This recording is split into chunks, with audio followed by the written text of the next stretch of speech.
Tema 8. Metabolismo citosólico. 1. Glucólisis. 2. Fermentaciones.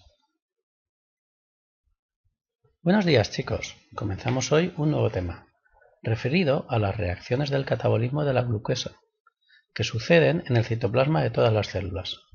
Se trata de unas reacciones de oxidación, que suceden sin necesidad del oxígeno como aceptor final de electrones.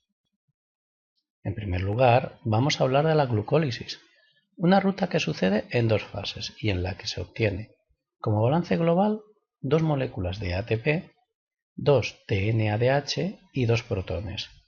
Como producto final se obtienen dos moléculas de piruvato, un compuesto de 3 átomos de carbono que puede tener diversos destinos. Algunos de ellos ocurrirán después de su transformación en acetilcoenzima A, el cual puede entrar en el ciclo de Krebs para completar la oxidación, ahora sí en presencia de oxígeno, o puede utilizarse para sintetizar ácidos grasos. Por otra parte, si la célula necesita recuperar el NAD+, debe realizar una fermentación, la cual consiste en reducir el piruvato, el cual obtiene los electrones y los protones del NADH, que se oxida a NAD+. El producto final de la fermentación será el ácido láctico o el etanol, junto con dióxido de carbono, dependiendo de si se trata de una fermentación láctica o alcohólica.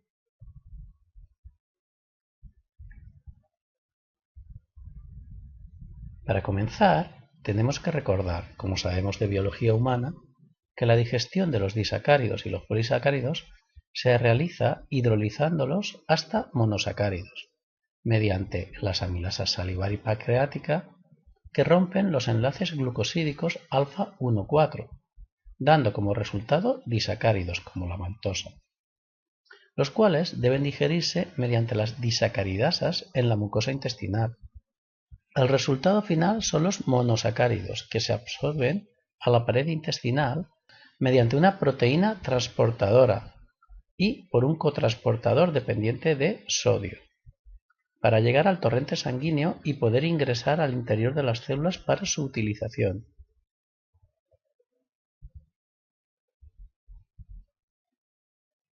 Una vez en la célula, como ya hemos comentado, la glucólisis es la ruta metabólica mediante la que se degrada la glucosa hasta formar dos moléculas de piruvato, produciendo energía en forma de dos moléculas de ATP y dos moléculas de NADH. Otros monosacáridos pueden incorporarse a la glucólisis o transformarse en glucosa, pero no explicaremos aquí estas reacciones. Además, la glucólisis es una ruta metabólica universalmente distribuida, muy antigua en la evolución, por lo que afecta a todos los organismos y células. La ruta está formada por 10 reacciones enzimáticas, las cuales describiremos después, pero, de momento, solo comentaremos que, de las 10 reacciones, 3 son irreversibles y fuertemente exergónicas, y constituyen las reacciones que actúan regulando la vía,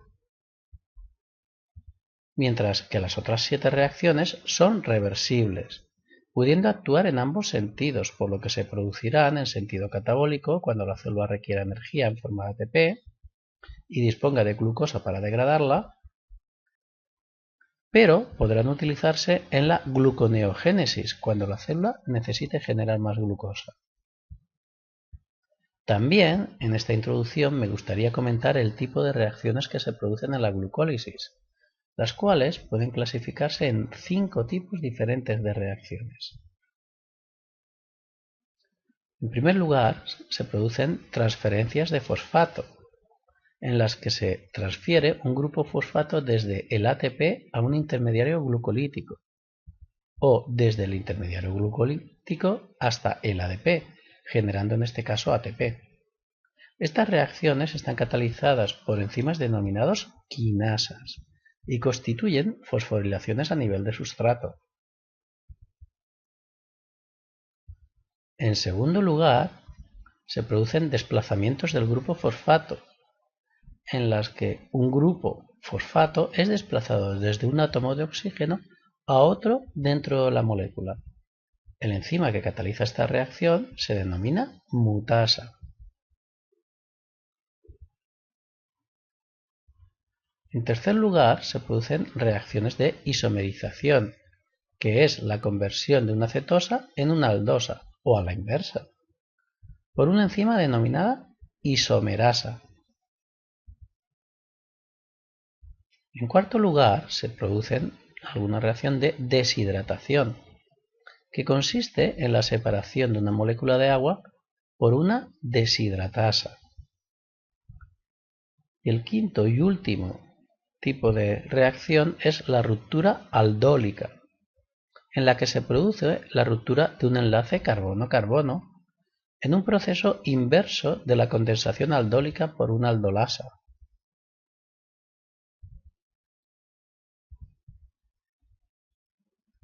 Por otra parte, los intermediarios fosforilados tienen gran importancia en la marcha de la ruta.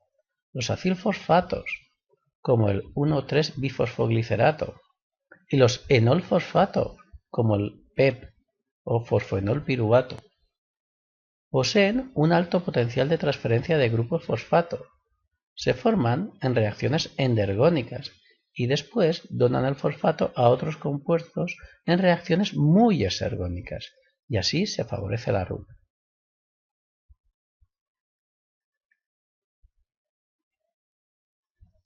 En cuanto al balance global de la oxidación de una molécula de glucosa en la glucólisis, en la fase preparatoria se gastan 2 ATPs y posteriormente se obtendrán 4 ATPs. Por otro lado, la oxidación de 2 moléculas de gliceraldehído 3-fosfato generará 2 NADH, por lo que el balance global de la glucólisis es que una molécula de glucosa, junto a 2 ADPs y 2 NAD+, darán lugar a 2 moléculas de piruvato, 2 ATPs, 2 NADH y 2 moléculas de agua. Posteriormente, y como veremos en el siguiente tema, el NADH citoplasmático que entre en la cadena respiratoria mitocondrial producirá 3 ATPs por molécula. Así pues, la principal función de la glucólisis es el catabolismo de la glucosa y otros monosacáridos para la obtención de energía. Y es una ruta metabólica que sucede en 2 fases o etapas. Una primera fase preparatoria que consta de 5 reacciones, 2 son de fosforilación y en ella se consumen 2 ATPs por molécula de glucosa. En estas fases no solo no se obtiene energía, sino que incluso se gastan 2 moléculas de ATP. La ruptura de la exosa produce 2 triosas que acabarán generando 2 moléculas de gliceraldehído 3-fosfato. Por otro lado, una segunda fase de obtención de energía mediante la oxidación de las 2 moléculas de gliceraldehído 3-fosfato hasta piruvato, con la formación acoplada de 2 ATPs en 2 de las reacciones, generando por tanto un total de 4 moléculas de ATP y también 2 moléculas de NADH. Comencemos ahora a describir las reacciones que forman parte de la fase de preparación de la glucólisis. La primera reacción consiste en la transformación de la glucosa en glucosa 6-fosfato, para lo cual se debe producir la hidrólisis de una molécula de ATP. Así que esta reacción constituye una fosforilación a nivel de sustrato, en la que se genera una molécula de ADP, mientras que el fosfato inorgánico se utiliza para activar la glucosa al añadirle un enlace altamente energético con un grupo fosfato. La formación de la glucosa 6-fosfato es catalizada por 2 isoenzimas, la hexoquinasa y la glucoquinasa. En cuanto a la hexoquinasa, además de a la glucosa, puede fosforilar a otras exosas. Está presente en todas las células y es inhibida por la glucosa 6-fosfato, que es el producto de la reacción que cataliza. La hexoquinasa cambia su conformación al unirse a las exosas. Este cambio se produce gracias a que la enzima tiene dos dominios unidos por medio de uno más que actúa como una bisagra. La enzima, en su configuración abierta, permite que la exosa se acomode en su sitio activo. Cuando esto ha sucedido, la enzima adquiere su conformación cerrada, en la cual se desplaza a las moléculas de agua y disminuye la energía de solvatación necesaria para que se lleve a cabo la reacción de fosforilación. Por su parte, la glucoquinasa es más abundante en el hígado. Tiene menor afinidad por la glucosa, ya que su Km es de 10 milimolar, 10 veces menos que la Km de la exoquinasa. Esto permite que en condiciones de hiperglicemia, cuando hay muchas exosas en el torrente sanguíneo, después de alimentarnos, simultáneamente funcionen ambas enzimas, lo cual favorece la entrada rápida de glucosa a las células. La glucoquinasa es inhibida por la fructosa 6-fosfato en vez de la glucosa 6-fosfato, como en el caso de la exoquinasa. La reacción que catalizan ambas enzimas, glucoquinasa y exoquinasa, es irreversible, por lo que constituye la primera reacción reguladora de la velocidad de la ruta, lo cual es lógico al ser la primera reacción de dicha ruta.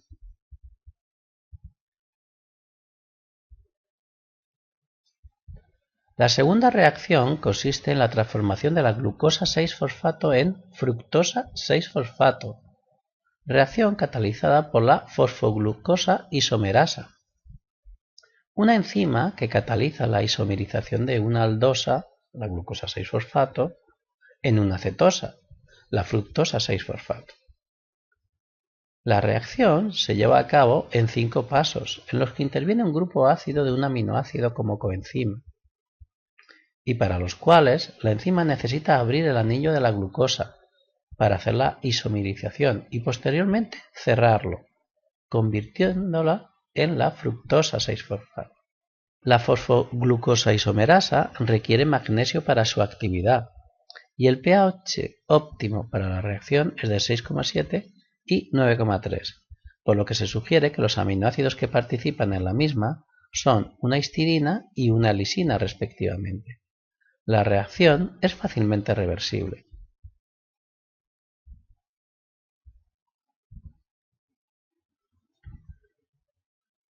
La tercera reacción consiste en la fosforilación de la fructosa 6-fosfato con hidrólisis de una molécula de ATP por la enzima fosfofructosa quinasa 1, dando lugar a la fructosa 1,6-bifosfato y desprendiéndose una molécula de ADP. Esta reacción es irreversible.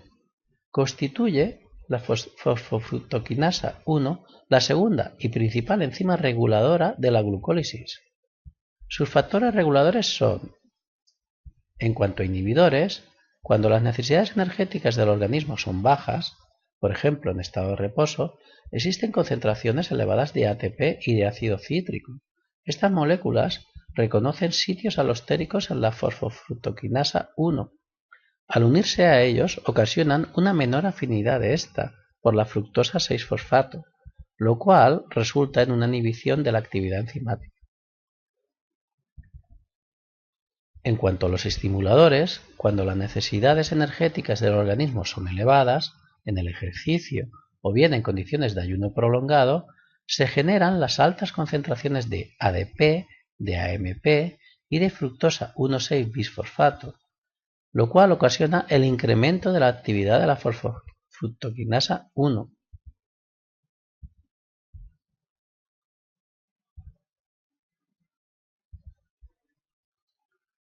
La cuarta reacción consiste en la transformación de la fructosa 1,6-bifosfato en gliceraldehído 3-fosfato y dihidroxiacetona 3-fosfato por medio de una aldolasa, la cual cataliza la ruptura del enlace entre el carbono 3 y el carbono 4 del azúcar, en 5 pasos, y con la liberación de gliceraldehído 3-fosfato y dihidroxiacetona fosfato.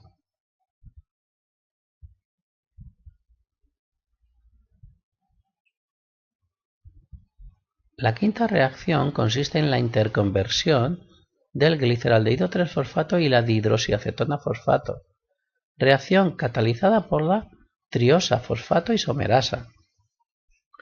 Esta reacción reversible es la última de la primera etapa de este proceso.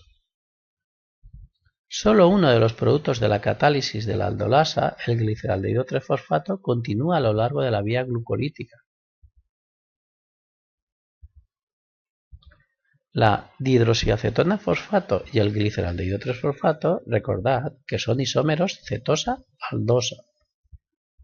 Las concentraciones de ambos isómeros se mantienen en la célula en una relación de gliceraldehído 3-fosfato dividido entre dihidroxiacetona fosfato igual a 0,473, por lo que existe más dihidroxiacetona fosfato. Sin embargo, debido a que el gliceraldehído 3-fosfato se consume en la siguiente reacción, la mayor parte de la dihidroxiacetona fosfato se transforma en el gliceraldehído 3-fosfato.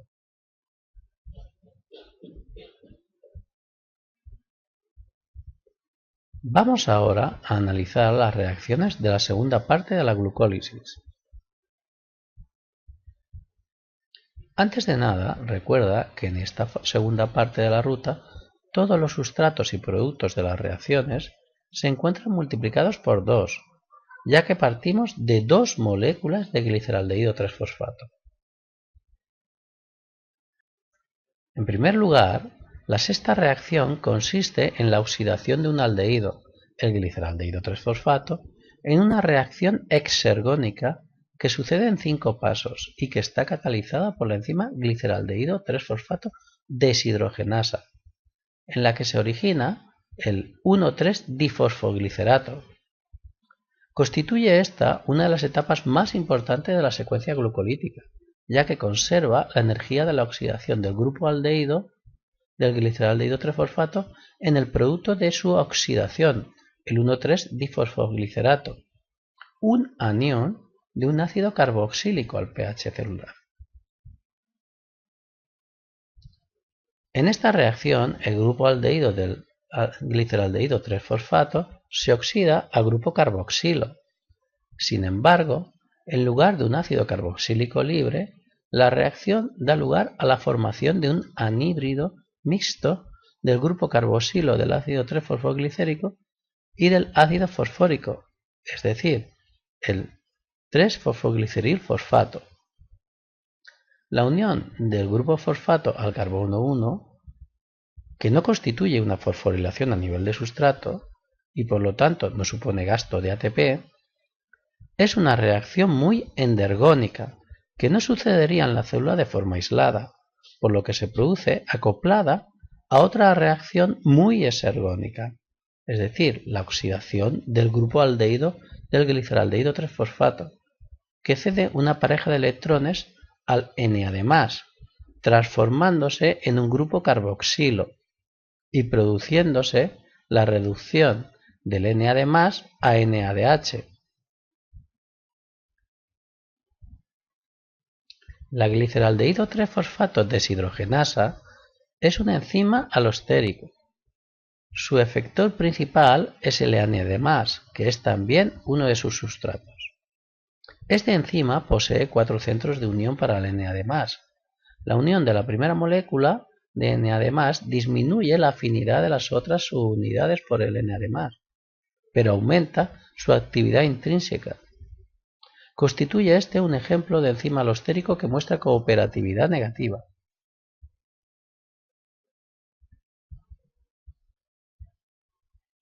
La séptima reacción consiste en una fosforilación a nivel de sustrato, en la cual una reacción muy exergónica de pérdida de un fosfato por parte del ácido 1,3-bifosfoglicérico para generar ácido 3-fosfoglicérico es acoplada a la reacción endergónica de la síntesis de ATP a partir de ADP y fosfato inorgánico. Esta reacción está catalizada por la fosfoglicerato quinasa y constituye la primera reacción de síntesis de ATP en la glucólisis. Recuerda, todo multiplicado por 2. Esta enzima, la fosfoglicerato quinasa, tiene una estructura muy parecida a la exoquinasa, es decir, de bisagra. Esta reacción es muy exergónica y actúa impulsando la reacción precedente hacia su completa realización. El enzima que interviene en la transferencia de fosfato posee una afinidad muy alta por el fosfogliceril fosfato.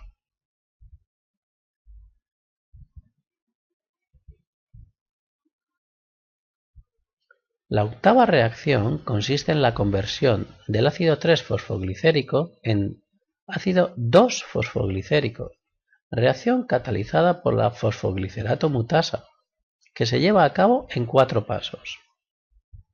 El magnesio es esencial para esta reacción, la cual comprende la transferencia del grupo fosfato desde la posición 3 a la posición 2 del ácido glicérico.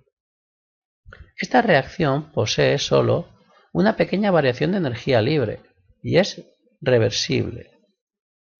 Existen dos formas de la enzima. La forma presente en los tejidos animales parece precisar del 2,3-bifosfoglicerato como intermediario, el cual ocasionalmente se disocia de la enzima dejándola en forma inactiva.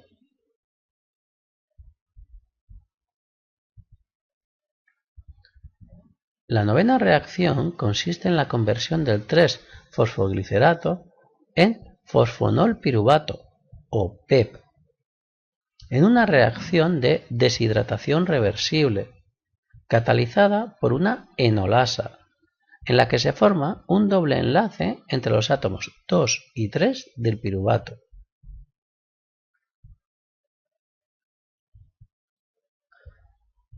La enolasa necesita un ion divalente como cofactor, el magnesio o el manganeso, y es inhibida por fluoruro en presencia de fosfato, porque se forma un fluorofosfato que probablemente se une al magnesio.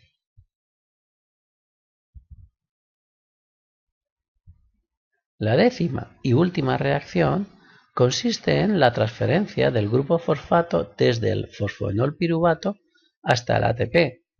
Produce piruvato libre. La reacción está catalizada por la piruvatoquinasa.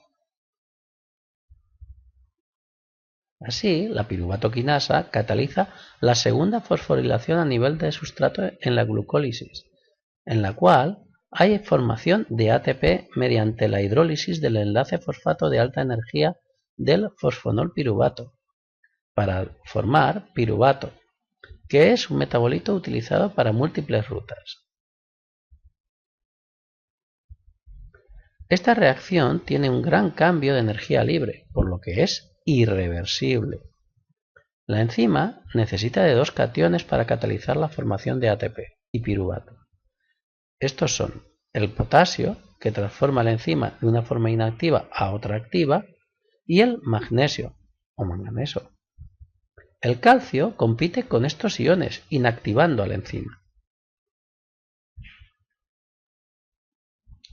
El mecanismo descrito para la catálisis de la piruvatoquinasa consiste en dos pasos. Primero, un oxígeno del grupo fosforilo del ADP ataca nucleofílicamente al fósforo del fosfonolpiruvato, formando un enolpiruvato y ATP.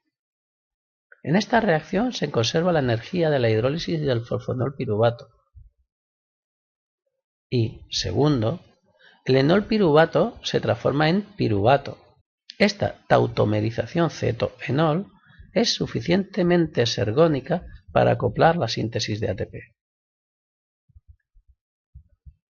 Existen varios isoenzimas del piruvatoquinasa en los diferentes tejidos. Estos isoenzimas presentan regulación alostérica positiva por la acción de la fructosa 2,6-bisfosfato, que aumenta la afinidad de la enzima por su sustrato y acelera la reacción. Y son inhibidos por altas concentraciones de ATP, o cuando se presentan otros combustibles como los ácidos grasos, el citrato o el acetilcoenzima A. Una proteína quinasa dependiente de AMP cíclico fosforila y desfosforila a la piruvatoquinasa. Esto es otra forma de regulación, ya que la piruvatoquinasa es menos activa cuando está fosforilada.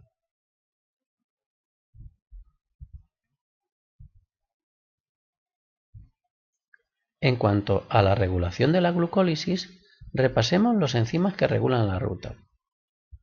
Primero, la exoquinasa es inhibida por el producto de la reacción, la glucosa 6-fosfato, y activada por fosfato inorgánico. La isoenzima de la exoquinasa en el hígado, la glucoquinasa, tiene menor afinidad por la glucosa que la exoquinasa, luego tendrá una Km más alta. Segundo, la fosfofructoquinasa 1 es la enzima clave en el control de la glucólisis. Es una enzima alostérica y está regulada por metabolitos activadores, fructosa 2,6-bifosfato, AMP, y otros inhibidores como el ATP, citrato, protones. La fructosa 2,6-bifosfato es un activador alostélico de la fosfofructosa quinasa 1, el que la activa más potentemente.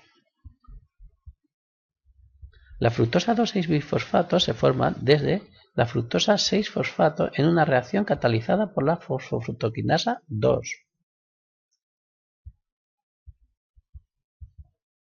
El papel activador alostérico de la fructosa 2,6-bifosfato para la fosfofructoquinasa 1 se produce solo si existe también AMP. Es decir, para anular la inhibición del ATP, el AMP y la fructosa 2,6-bifosfato deben estar presentes. La fructosa 2,6-bifosfato impide que el flujo glucolítico se detenga cuando haya ciertos niveles de ATP en la célula. Tercero, la piruvatoquinasa es inhibida por el ATP, por alanina y por acetilcoenzima A y ácidos grasos de cadena larga. Estos últimos pueden proporcionar ATP a través del ciclo de Krebs y es activada por fructosa 1,6-bifosfato. Necesita cationes alcalinos, potasio, y divalentes, magnesio, para activarse, mientras que el calcio la inactiva. En hígado es inhibida por fosforilación.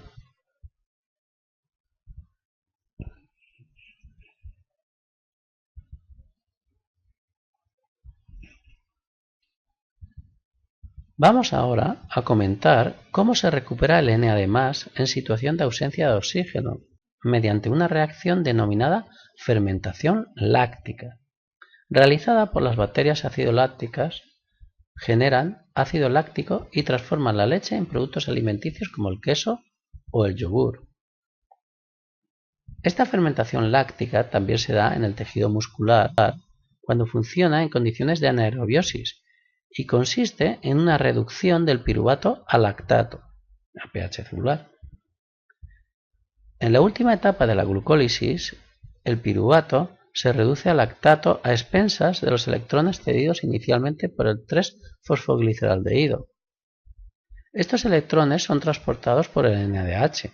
La reacción es catalizada por lactato deshidrogenasa y consiste en que el piruvato se une al NADH y a protones para generar lactato y recuperar el NAD+. El equilibrio global de esta reacción está muy desplazado hacia la derecha. La lactato deshidrogenasa existe al menos en 5 formas moleculares distintas en animales, los cuales difieren en la velocidad con que catalizan la reducción del piruvato cuando las concentraciones son bajas.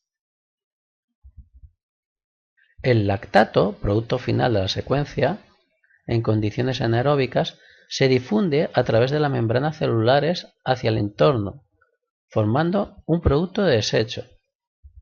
Cuando los músculos de los animales superiores se ven forzados a funcionar anaeróbicamente, el lactato que sale de las células musculares va a parar a la sangre, siendo recuperado por el hígado y destinado a formar glucosa sanguínea.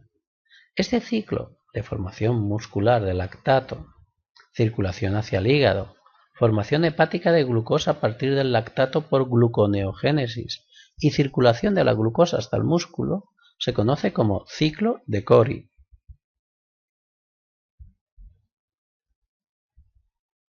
En cuanto a la recuperación del Na+ en situación de ausencia de oxígeno mediante la fermentación alcohólica, esta se produce por bacterias y levaduras, generando CO2 y etanol, por lo que es utilizada en la fabricación de alcoholes, también en la bollería y panadería, ya que el CO2 es un gas y el etanol por encima de los 77 grados también, por lo que si se añaden levaduras a las pastas de harina, en estas se producen maltosas, que pueden ser degradadas a glucosa por las levaduras, que luego fermentan dicha glucosa obteniendo los productos mencionados en forma gaseosa, por lo que al hornearlos se forman burbujas de gas que hacen subir a la masa. La ruta de fermentación alcohólica es idéntica a la glucólisis hasta la obtención del piruvato. A continuación, el piruvato se descarboxila a acetaldehído y dióxido de carbono por medio de la enzima piruvato descarboxilasa, que no se encuentra en los tejidos animales. La descarboxilación del piruvato para formar acetaldehído y CO2 es esencialmente irreversible. La piruvato descarboxilasa precisa magnesio. La descarboxilación del piruvato se produce a través de una serie de intermediarios unidos covalentemente al pirofosfato de tiamina. En la etapa final de la fermentación alcohólica, el acetaldehído se reduce a etanol. El NADH y los protones aportan el potencial reductor y la reacción es catalizada por la enzima alcohol deshidrogenasa, que transforma acetaldehído, NADH y H+ en etanol y recupera el Na+. El etanol y el CO2 son, por lo tanto, los productos finales de la fermentación alcohólica, cuya ecuación global puede escribirse del modo siguiente: glucosa más 2 fosfatos más 2 ADPs generarán 2 moléculas de etanol, 2 de dióxido de carbono, 2 ATPs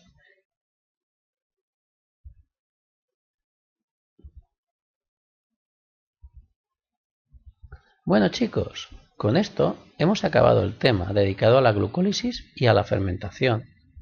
Próximamente completaremos el catabolismo de los glúcidos con el ciclo de Krebs y la cadena de transporte electrónico. Creo ahora que estáis capacitados para realizar todas las actividades sobre metabolismo del tema del citoplasma. ¡Ánimo! Ya sé que son muchas actividades, pero son necesarias para reflexionar sobre los conceptos y las reacciones estudiados. ¡Hasta pronto!